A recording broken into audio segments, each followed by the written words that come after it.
अपने ज़माने के मशहूर अभिनेत्री लीला मिश्रा का जन्म 1 जनवरी 1908 को हुआ था। उनके पिता उत्तर प्रदेश के एक गांव के बहुत बड़े ज़मींदार हुआ करते थे। अमीर घराने में पैदा होने के बाद भी लीला को शिक्षा दीक्षा का मौका नहीं मिल सकी। इसके पीछे वजह थी लीला के घर वालों की अंधविश्वास और गलत सोच विचार। इसी वजह से ही मात्र 12 वर्ष के उम्र में लीला की शादी बनारस में रहने वाले शख्स राम प्रसाद मिश्रा के साथ कर दी गई।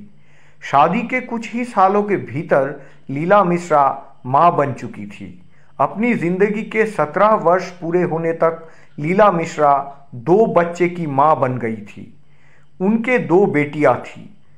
वो जायज रायबरेली उत्तर प्रदेश से आती थी। वो और उनके पति जमींदार परिवारों से थे। राम प्रसाद का स्वभाव आज़ाद किस्म वाला था। वे ज़्यादा किसी पर दबाव नहीं बनाते थे। लीला को भी उन्होंने अपने फैसले लेने के लिए पूर्ण स्वतंत्रता दे रखी थी। लीला के पति राम प्रसाद का अक्सर बम्बई आना जाना लगा रहता था। यही पर वो कश्मीरी नाटकों में थिएटरों में काम किया करते थे। बॉम्बे में ही राम प्रसाद के एक मित्र भी रहते थे जो कि दादा साहेब फाल्के की फिल्म कंपनी में काम करते थे।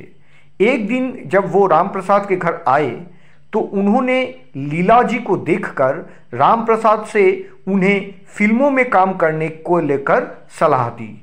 पहले तो राम प्रसाद ने इनकार कर दिया मगर बाद में वो मान गए थे। इसके बाद राम प्रसाद एवं लीला जी दोनों ही बंबई के लिए रवाना हो गए, जहां पहुंचकर दोनों ने अपनी अदाकारी शुरू की और फिल्मों में काम मांगने के लिए इधर उधर जाने लगे।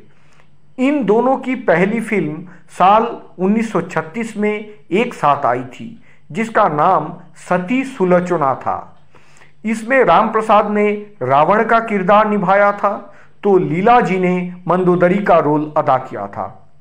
इसके लिए राम प्रसाद को 150 रुपये महीना मिला था तो लीला मिश्रा जी को 500 रुपये महीना की प्राप्ति हुई थी। इसके पीछे का वजह यह था कि उस दौर में महिलाओं का फिल्मों में काम ना करना, वो ऐसा दौर था जब बोलती हुई फिल्म बनती थी और उन मूवीज में महिलाओं के किरदार भी पुरुष द्वारा निभाया जाता था। लीला मिश्रा फिल्मों में अक्सर सिर्फ माँ, मौसी, नानी और चाची वाले किरदार में ही नजर आती थी।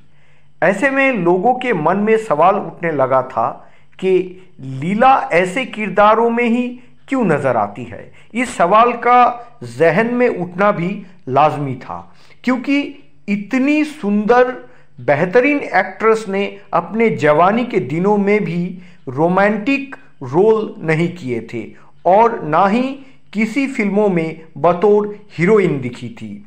ऐसा कहा जाता है कि उन्हें शुरुआती दिनों में कुछ फिल्मों में हीरोइन बनने का ऑफर हुई थी जिसमें उनका किरदार लीड रोल में था, लेकिन जब वो उसकी शूटिंग करने लगी तब उन्हें बाहरी आदमियों का स्पर्श बिल्कुल पसंद नहीं आया। इसके बाद से उन्होंने कभी जिंदगी में लीड रोल या हीरोइन के रोल करने की नहीं सोची। वो फिल्म शोले में बसंती की मौसी के रूप में इतने प्रसिद्ध हुए थे कि बाद में फिल्म प्रेमी उन्हें मौसी कह के ही पुकारने लगे। शोले फिल्म में वीरू के शादी के लिए मौसी और वीरू के दोस्त जय के साथ बातचीत का वो सीक्वेंस या दृश्य हिंदी सिनेमा में कल्ट कॉमेडी सीनों में से एक माना जाता है। फिल्म शोले की मौसी लीला मिश्रा ने अपने लगभग 5 दशक तक चले करियर में 60 से अधिक फिल्मों में काम किया था। इनमें अनमोल घड़ी, आवारा, प्यासा, लाजवंती, शोले, पहेली, चश्मे बद्दूर और प्रेम रोग जैसे सफल फिल्में शामिल है। 1986-87 में दूरदर्शन में दादा दादी की कहानियां नामक रामानंद स्वागर द्वारा निर्मित एक सीरियल बहुत लोकप्रिय हुआ था, जिसमें लीला मिश्रा और अशोक कुमार दोनों नजर आए थे। लीला मिश्रा जी का काम आज तक लोगों के दिलों और दिमाग में जीवित है। शोले के अलावा फिल्म नानी माँ में भी निभाए गए उनके किरदार ने खूब सुर्खियां बटोरी थी।